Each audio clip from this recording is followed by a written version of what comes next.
रहो मेरे बच्चों से। मॉम, इसने डैड को मारा। इससे होगा, मैं नहीं तो तुम भी नहीं। नहीं मॉम, आप ये क्या कर रही हैं? तुम्हारी जिंदगी बचा रहे हैं।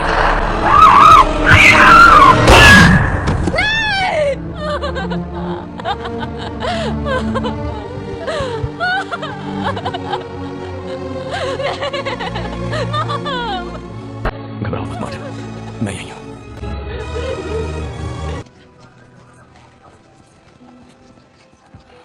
ये लो। तुम वापस आए। आना ही था। तुम भी तो वापस आई। अब दूर जाने की जरूरत नहीं, हम यहीं रहेंगे। हे, कुछ नहीं होगा, घबराओ मत, अब हम सब साथ हैं।